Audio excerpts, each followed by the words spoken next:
kembali lagi bersama saya Lethal Walid, sahabatku, saudaraku, subscriber Cahaya Islam ataupun yang baru mengunjungi channel ini. Seperti di judul, iya, saya akan berhenti. Saya akan berhenti membahas Yusuf Mansur. Bahkan mungkin saya akan menghapus konten-konten mengenai Yusuf Mansur seandainya beliau mau mengklarifikasi, mengkonfirmasi dan menyelesaikan masalah ini, mengembalikan hak-hak korban yang menjadi hak-hak korban jika itu memang benar gitu. Dan yang lebih terpenting lagi, saya akan berhenti membahas Yusuf Mansur jika beliau berani menunjukkan kepada publik, menolkan aset-aset beliau dengan mengembalikan hak-hak yang menjadi hak-hak korban kalau memang itu betul. Intinya yang pertama, beliau klarifikasi dulu, konfirmasi, menyelesaikan masalah ini, tidak hanya sekedar kemudian kita berbalas pantun di media sosial. Oke, dalam konten kali ini saya akan menyajikan salah satu potongan ceramah beliau beberapa tahun yang lalu ya. Ini saya pikir sudah ceramah yang lama, tapi kan yang namanya ceramah tidak ada kadaluarsanya kecuali beliau mengklarifikasi atau istilahnya memperbarui gitu. Selama ini masih ada dan beliau tidak memperbarui, ya saya pikir yang namanya ceramah tidak ada kadaluarsanya ya. Mau itu ceramah beberapa tahun yang lalu atau beberapa puluh tahun yang lalu gitu. Oke, ini potongan ceramah dari Yusuf Mansur yang berdurasi 50 menit gitu. Nanti kalau ada teman-teman yang tahu sumber dari ceramah ini yang fullnya, tolong dicantumin linknya di deskripsi di kolom komentar ya.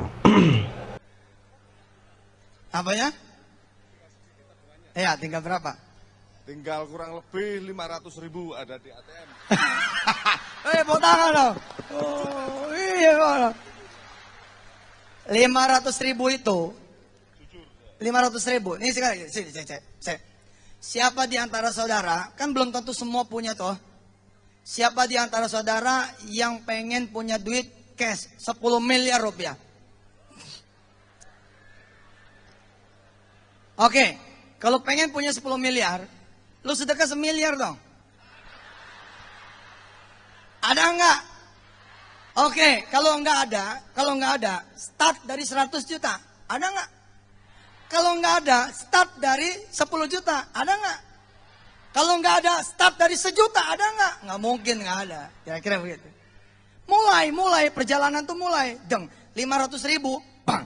Nanti dapat 5 juta. Sang. 500 juta, sang 5 miliar, sang 50 miliar, subhanallah. Ini yang saya kurang sepakat ya dari ya, sedekah itu di sini kita tidak mempermasalahkan sedekah ya, saudaraku. Kalau Anda mau bersedekah hari ini, silahkan sedekah ke tetangga Anda, ke yatim piatu, ke panti asuhan, kemana gitu. Luruskan niat Anda lillahi ta'ala, hanya mengharapkan pahala. Kalaupun ada bonus-bonus, kalaupun ada manfaat-manfaat dunia yang Anda rasakan, itu hanya bonus dari Allah Subhanahu wa Ta'ala. Karena fadilah sedekah tidak sekecil itu ya, kita menyumbang 500.000 kemudian langsung dikali 10 menjadi 5 juta. Kalau menurut saya itu sangat kecil gitu.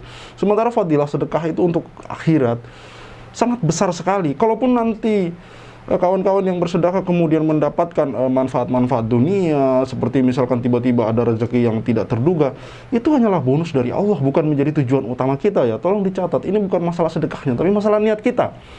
Tidak kemudian memmatematiskan seperti ini, dimatematikkan gitu. 500.000, 5 juta, 5 juta jadi 50 juta, 50 juta jadi 500 juta. Oke, makasih Mas. Tapi boleh saya tanya? Boleh saya tanya? Boleh. Ada punya mobil, motor? Motor ada. Oke, ada BPKB-nya? Ada. Oke. Sebentar. Motor itu kalau dijual berapa harganya? Kurang lebih 10. Oke. Kalau 500.000 tadi jadi 5 juta. Tapi kalau 10 juta tuh motor diuangin jadi 100. Pilih yang 500, pilih motor. Pilih motor. Oke, sip. Kita terima motornya, bukan yang 500.000-nya. Makasih ya. Siap.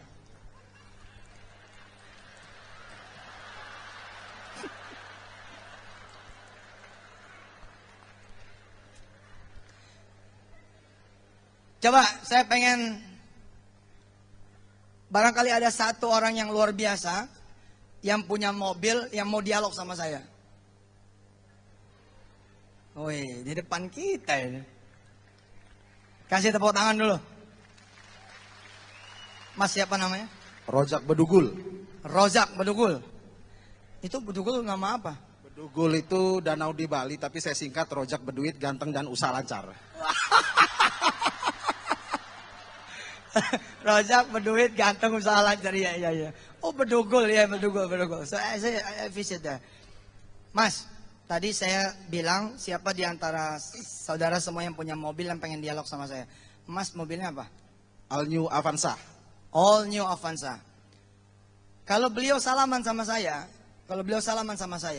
besok dia pakai mobil Alphard. Malam ini nih salaman sama saya, besok dia pakai mobil Alphard. Mengerti maksudnya? Kalau Mas Rozak mau sedekahin itu Avanza, kita salaman, besok mobil Alphard bakal parkir. Kira-kira percaya nggak? Insya Allah. Percaya nggak? Insya Allah. Percaya nggak? Percaya.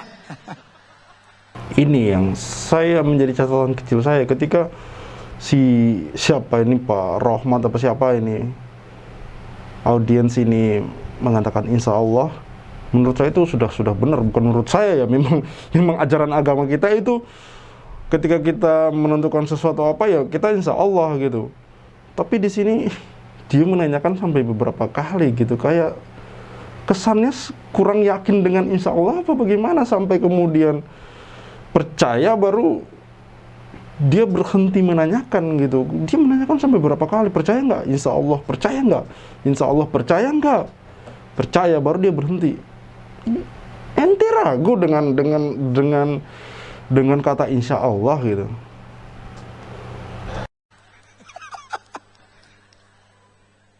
Dengerin yang punya mobil. All New Avanza ini kalau dijual berapa duit? 168. 168 juta. Mas Rozak sedekahnya 68 aja. Atau sedekahnya 100 juta saja. Yang 68 jutanya buat sewa mobil Alphard.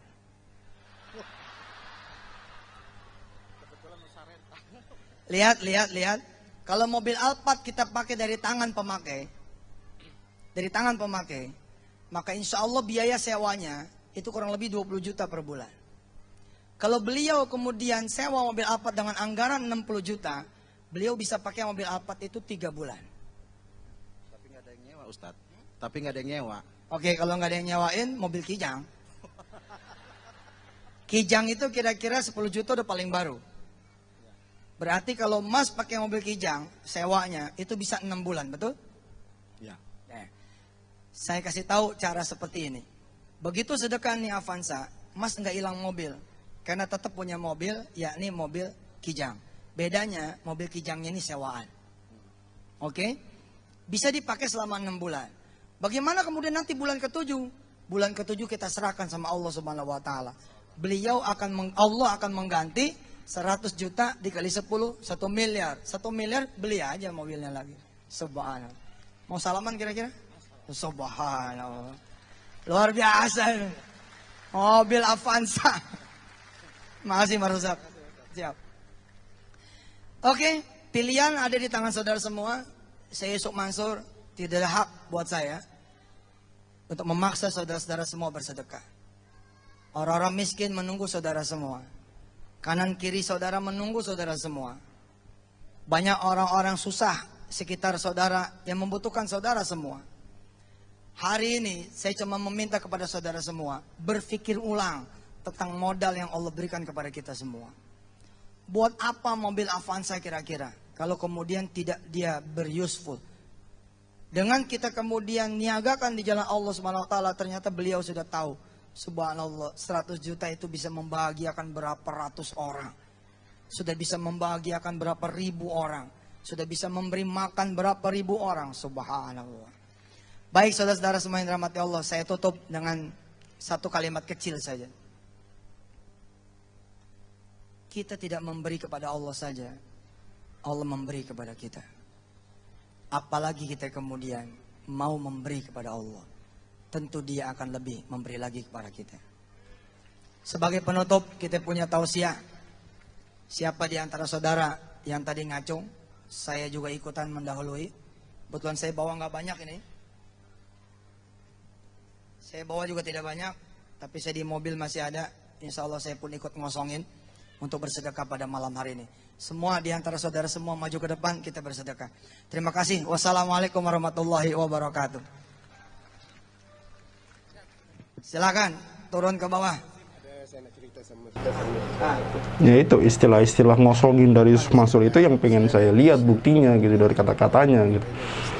Ya kalau misalkan ngosongin rekening untuk sedekah saja dia mampu, apalagi ngosongin rekening untuk mengembalikan hak-hak korban gitu kan harusnya gampang, tidak perlu berlarut-larut dan panjang seperti hari ini gitu. Oke, ini saya juga dapat video dari Ustadz Dr. Supandi ya, mengenai sedekah modern ala Yusuf Mansur. Nanti kalau misalkan ingin mengunjungi channelnya, silakan saja kunjungi, nanti saya cantumin di linknya di deskripsi video ini. Ini pemaparan dari Ustadz Dr. Supandi mengenai sedekah ya, dan saya rasa seharusnya Ustadz-Ustadz seperti ini muncul di media gitu, menjawab atau minimal membuat masyarakat itu kemudian menjadi paham gitu mengenai sedekah, karena jangan sampai terbelokkan pemahamannya mengenai sedekah gitu. Ustadz-ustadz ini mencerdaskan umat gitu, muncul di publik gitu. Jadi umat itu tidak bingung gitu dengan masalah yang ada. Assalamualaikum warahmatullahi wabarakatuh. Kali ini saya akan mencoba merespon beberapa masukan supaya memberikan pendapat atau komentar tentang kasus sodakohnya Ustadz Yusuf Mansur. Tentu saja perspektif yang saya gunakan adalah perspektif Islami ya. Jadi kita coba membaca fenomena ini secara adil begitu, supaya tidak membebani atau supaya saya sendiri tidak terbebani oleh opini yang berkembang di medsos terutamanya atau di masyarakat begitu. Jadi sodakoh itu sebenarnya kan bukti dari kebenaran iman seseorang. Ini dibuktikan dengan sodakoh gitu, atau bahasa kita sedekah gitu ya. Nah kemudian Islam sendiri memang mengajarkan atau menyampaikan kepada kita keutamaan dari sodakoh. Jumlahnya sangat banyak keutamaan sodakoh itu ya, berbasis pada Quran maupun hadis Nabi Shallallahu Alaihi Wasallam.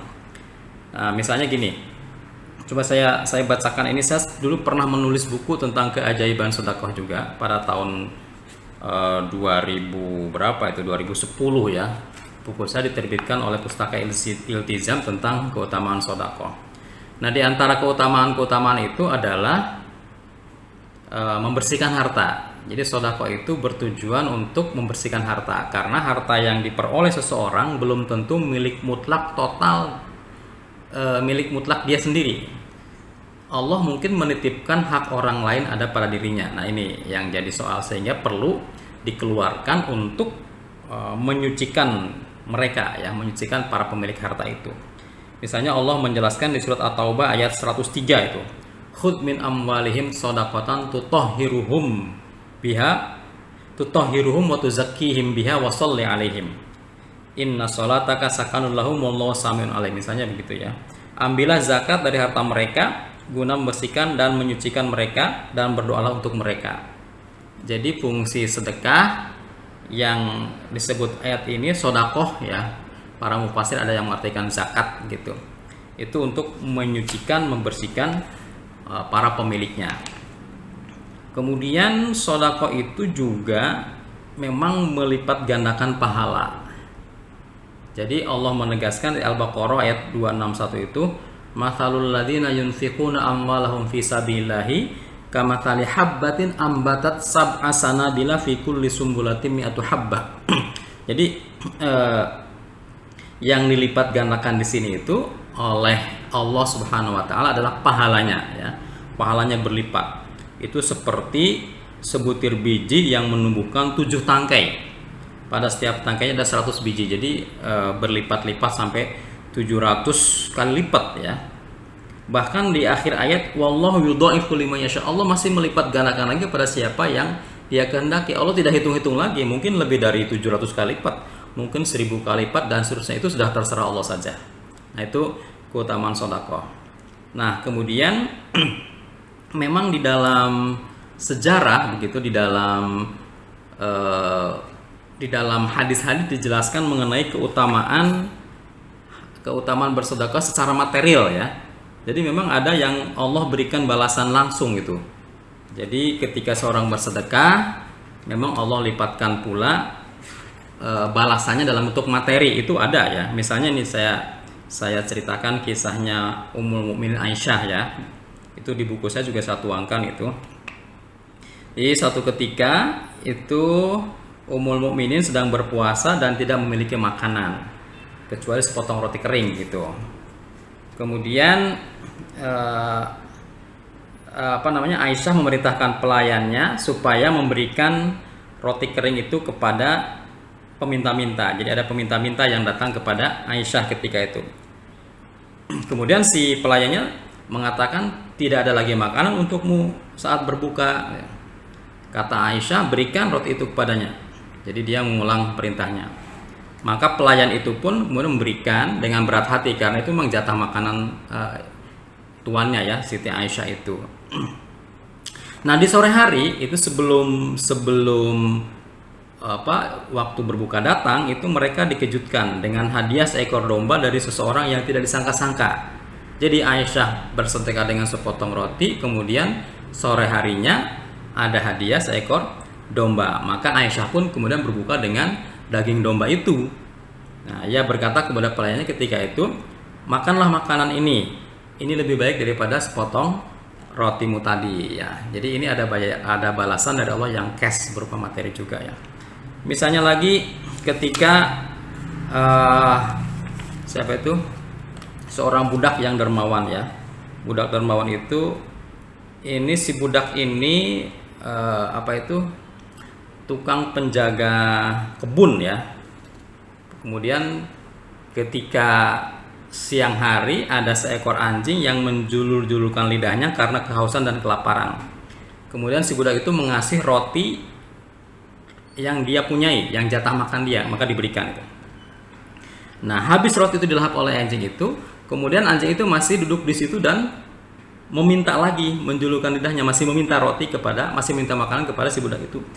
Dilemparkannya pula roti yang kedua, dikasihkan kepada anjing itu. Secepat kilat oleh anjing disantap pula itu roti yang diberikan si budak tadi ya. Nah, anjing itu masih menengadah lagi, jadi dia belum pergi, kelihatan masih lapar. Roti yang tinggal satu itu kemudian oleh budak dilemparkan pula kepada anjing yang sedang kelaparan itu. Anjing itu pun kenyang ya, dia makan, dia kenyang dan kemudian pergi. Nah, ketika itu ada Abdullah bin Ja'far yang melihat infaknya atau sedekahnya si budak tadi. Dia memanggil budak hitam itu, "Wahai anak, wahai gulam, berapa kamu mendapat jatah makanan dari tuanmu setiap hari?" Nah, sebanyak yang tuan lihat, kata si budak itu. Maka si Abdullah bin Ja'far itu heran-heran, loh kok bisa gitu ya? Dia mungkin membatin seperti itu ya. Lalu, mengapa kamu lebih mementingkan makanan untuk anjing daripada untuk dirimu sendiri? Dia menjawab, si budak itu, hamba lihat anjing itu bukan anjing sekitar sini. Tentu ia datang dari jauh mengembara karena kelaparan. Hamba tidak sampai hati melihatnya dan ia pergi dan tidak berdaya. Maka hamba memberikan kepada anjing itu roti-roti tadi gitu ya. Ini bahasa saya begitu. Apa yang kamu makan hari ini? Kata Abdullah bin Ja'far. Biar hamba mengencangkan tali pinggang hamba, kata si budak itu. Nah, mendengar jawaban si budak itu, kemudian Abdullah bin Ja'far terenyuh. Kemudian dia minta kepada si budak itu untuk menunjukkan rumah tuannya.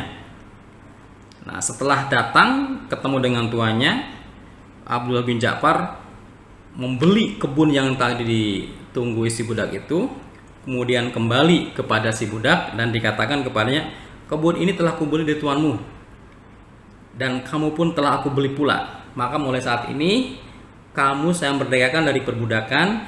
Mulai saat ini pula kebun ini saya hadiahkan kepadamu.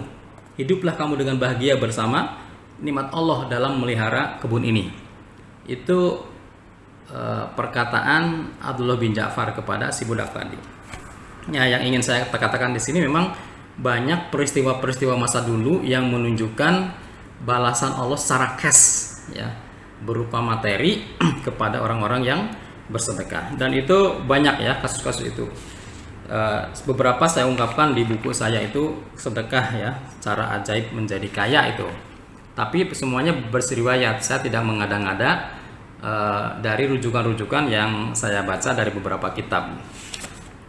Nah, sekarang kita kembali ke keutamaan sedekah. Tadi bisa melipat gandakan pahala ya dari Allah SWT. Bahkan melihat riwayat-riwayat itu atau kisah-kisah itu juga bisa melipat gandakan balasan dalam waktu yang tidak lama begitu.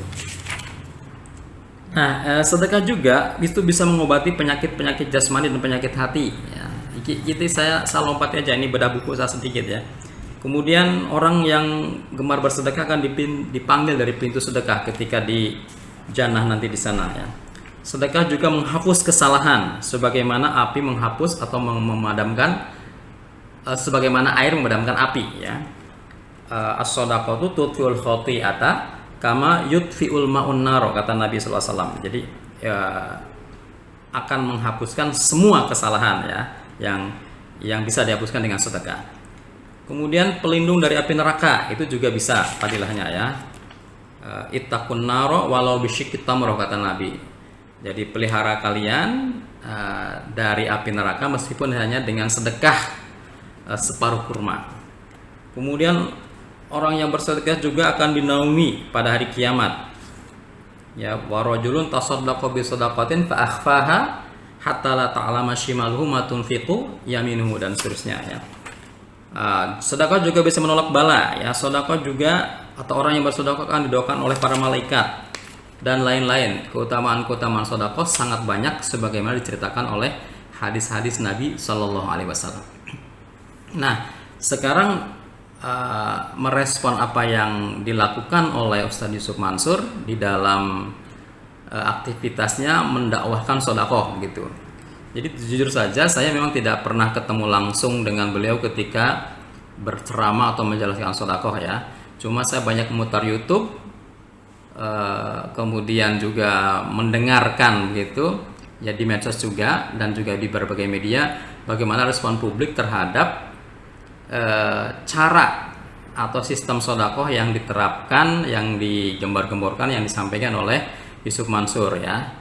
Ini beberapa catatan saya, ya boleh jadi informasi yang sampai ke saya meskipun saya baca di medsos dan lain-lain boleh jadi belum benar begitu ya. Dan harapan saya memang tidak sepenuhnya benar ya. Atau mungkin harapan saya ini sesuatu yang memang perlu diklarifikasi oleh ya Ustadz Yusuf Mansur sendiri gitu. Jadi yang terjadi itu adalah hari-hari ini dan juga mungkin beberapa tahun yang lalu gitu, semacam ada kegelisahan dari para donatur ya, para jemaah Yusuf Mansur yang bersedekah ke dia.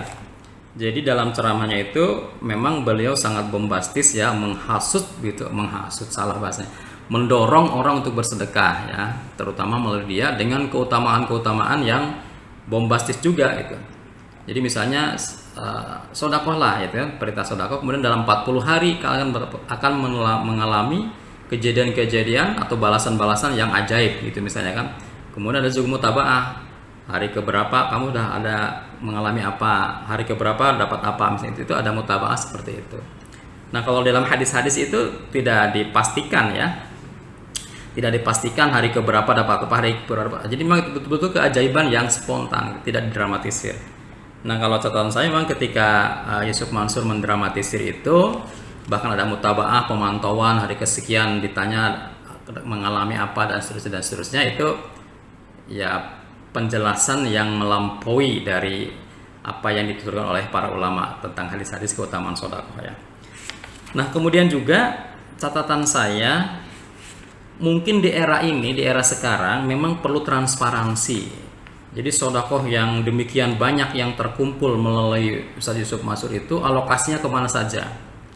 Dan itu akan meningkatkan unsur trust dari para jemaah kalau misalnya ada pelaporan seperti itu ya. Nah, selama ini mungkin Yusuf Mansur tidak melakukan itu, tidak melakukan transparansi. Sehingga beberapa jamaah ada yang merasa ya dalam tanda petik itu tertipu gitu.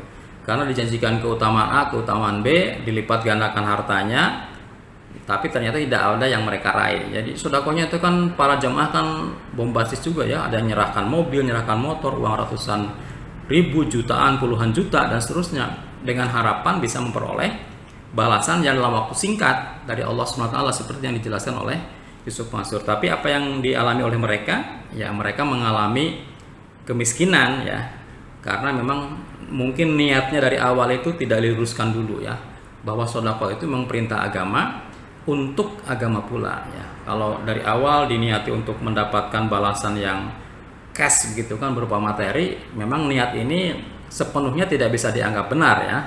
Ya meskipun pada poin-poin tertentu bisa boleh jadi, boleh-boleh saja, tapi secara substantif ini tidak sejalan dengan ajaran mendasar dari sedekah itu ya. Nah itu di medsos kan banyak sekali ya kasus-kasus orang yang hanya punya motor kemudian dia sedekahkan motornya gitu kan, sehingga dia tidak punya apa-apa lagi gitu.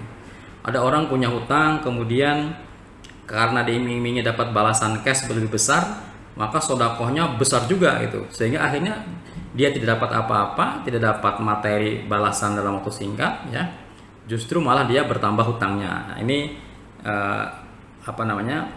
terjadi begitu ya di masyarakat ya, diberitakan oleh berbagai media dan juga di medsos banyak sekali terungkap. Nah jika ini yang dilakukan oleh Yusuf Mansur, maka na'udzubillah ya, jadi harus dijelaskan kepada publik, ke masyarakat, keutamaan sedekah menurut Al-Quran dan Al-Hadis serta penjelasan para ulama. Ketika menjelaskan itu kepada publik, kepada umat, tolong jangan diiming-imingi dengan cash-cash seperti yang terjadi pada masa dulu ya, pada masa sahabat, tabi'in dan seterusnya. Itu mereka orang-orang soleh yang pahala dunia itu sangat mungkin diterima langsung, itu seperti itu.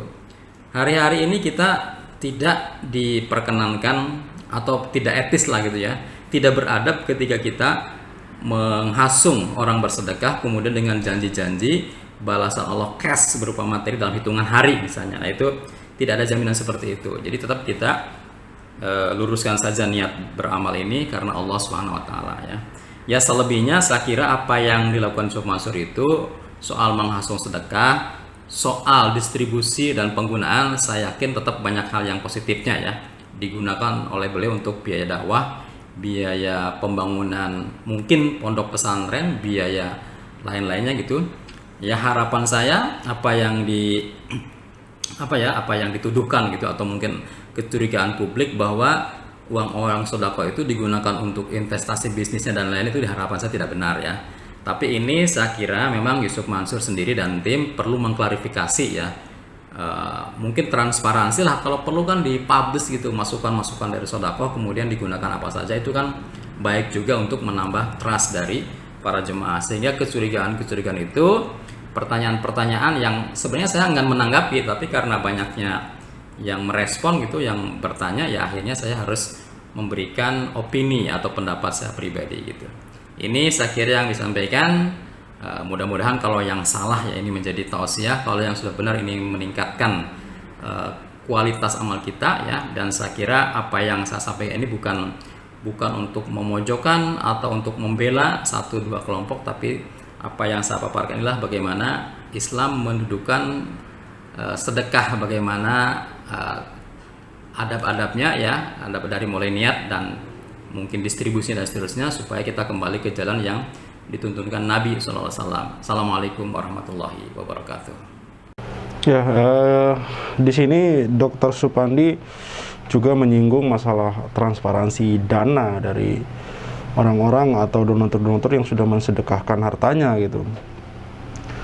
Saya pikir itu penting ya, itu penting dan perlu agar kepercayaan masyarakat juga ada gitu, tidak kemudian menduga-duga segala macam gitu, karena memang tidak ada transparansi gitu. Seperti misalkan kemarin Ustadz Adi Hidayat ketika mengumpulkan sumbangan untuk Palestina sampai berapa miliar gitu kan.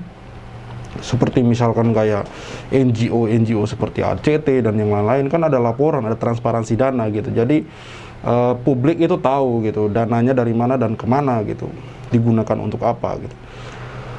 Oke, terlepas dari itu semua, saya tidak akan pernah mundur untuk membahas masalah ini gitu. Insya Allah sampai masalah ini clear, sampai hak korban kemudian dikembalikan gitu.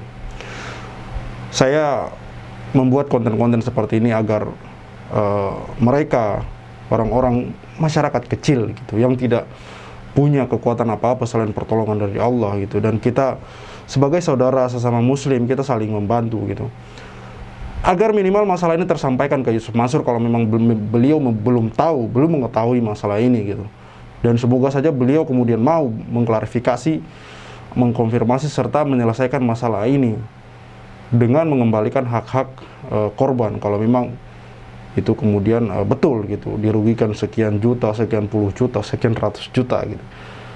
Saya pikir kalau Yusuf Mansur tahu masalah ini, saya rasa beliau maulah mengembalikan uang-uang itu gitu, karena untuk sedekah saja yang sifatnya sunnah, beliau mau menolkan rekeningnya gitu, apalagi untuk mengembalikan utang atau hak-hak korban yang di sini merupakan kewajiban gitu. Harusnya lebih ini dong. Oke ya, cukup sekian video dari saya. Silahkan berkomentar di kolom komentar kawan-kawan.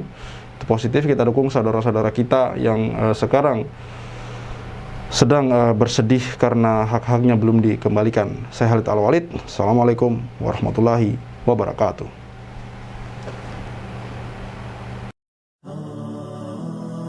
قالوا إنها